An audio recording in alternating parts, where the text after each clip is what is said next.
ஒரு ப்ராப்ளம்னு வருதுன்னா எவ்வளவு பேர் ஓடி ஒளிகிறார்கள் தெரியுமா? ஒரு ப்ராப்ளத்தை ஃபேஸ் பண்ணக்கூடிய தைரியமே பல பேருக்கு கிடையாது. ஒவ்வொரு ப்ராப்ளமுமே இதை எப்படி அவாய்ட் பண்ணலாம், இதை எப்படி அவாய்ட் பண்ணலாம், நீங்கள் அவாய்ட் பண்ணி அதுக்கு ஏதாவது தீர்வு காண முடியுமா? ஒரு வேடிக்கையான சம்பவம் சொல்வா. ஒரு பஸ் கண்டக்டர் எல்லாத்தையும் டிக்கெட் கேட்டுக்கிட்டே வரார். அவருக்கு கொஞ்சம் கீச்சு குரல், கொஞ்சம் பெண்மை குரல் அவருக்கு. சில பேருடைய பிறவி அமைப்பில் அப்படி அமைஞ்சிடும். அது மாதிரி கொஞ்சம் பெண்மை குரல் அவருக்கு. அதனால் டிக்கெட் அப்படின்னு கேட்குறார். அதை பார்த்து எல்லாம் சிரிக்கிறார். அப்படியே கேட்டுக்கிட்டே வரும்போது நல்ல ஸ்ட்ராங்காக பைல்வான் மாதிரி ஒருத்தர் உட்காந்துருந்தார். அவர்கிட்டையும் வந்து டிக்கெட் அப்படின்னா வாங்க முடியாது அப்படின்னு ஒரு வாரம் நிமிர்ந்து பார்த்தார். இப்போ இவனுக்கு சிக்கலாகி போச்சு. என்ன சிக்கல்? அவரை மிரட்டி கேட்க முடியாது. மிரட்டி கேட்டால் பிரச்சனை ஆகிடும். ஆனால் ஒருவேளை வாங்காமையே டிக்கெட் வாங்காமையே போயிட்டா அடுத்த ஸ்டாப்பில் டிக்கெட் செக் பண்ணுற செக்கர் ஏறிட்டாரு அப்படின்னா தான் வேலைக்கு ஆபத்தாயிடும். என்ன பண்ணுறது? ஒரு டைலமா தவிக்கிறார். அவர் ஒன்று என்ன பண்ணுறார், என்ன பண்ணுறதுன்னு தெரியல. அப்படியும் இப்படியும் போகிறார். நல்ல வேளை அந்த ட்ரிப்பு போய் முடிகிற வரைக்கும் டிக்கெட் செக்கிங் வரல, தப்பிச்சுட்டார். மறுநாள் அதே மாதிரி வர்றார். வரும்போது எல்லாத்தையும் டிக்கெட் கேட்டுக்கிட்டே வர்றார். அந்த நாள் அதே இடத்துல உட்காந்துருக்கான். டிக்கெட் அப்படின்னு ஒன்று வாங்குறதா இல்லை. இவர் பார்த்தார், இவன் டெய்லி இதே ரூட்டில் வருவான் போல இருக்கு, வேற ரூட் நம்ம மாற்றிக்கிறது நல்லது. வேற ரூட் மாற்ற முடியுமா அப்படின்னு டெப்போவில் போய் கேட்குறாரு. அந்த ரூட்லாம் ஒன்றும் மாற்ற முடியாது, அதே ரூட்டில் தான் நீ போகணும் அப்படின்னு ஒன்று. ஒரு வாரம் லீவ் போட்டுடலாம். எப்படி பிரச்சனையை ஒத்தி வைக்கலாம்னு மனுஷன் பார்க்குறான் பாருங்க.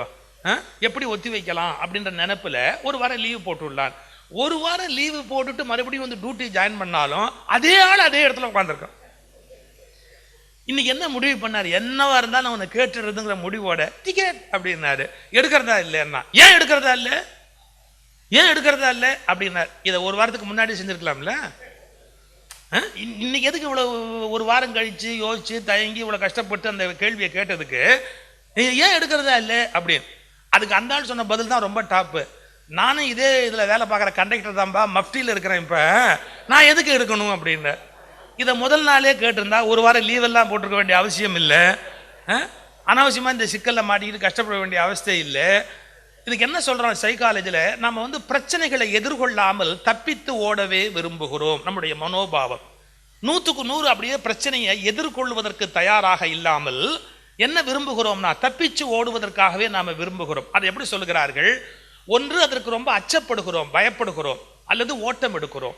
அந்த இடத்த விட்டு எப்படி தப்பிச்சு போகலாம் அப்படின்னு ஓட்டம் எடுக்கிறோம். இந்த குணம் எப்படி வந்தது அப்படின்னு சைக்காலஜியில் சொல்கிறான்.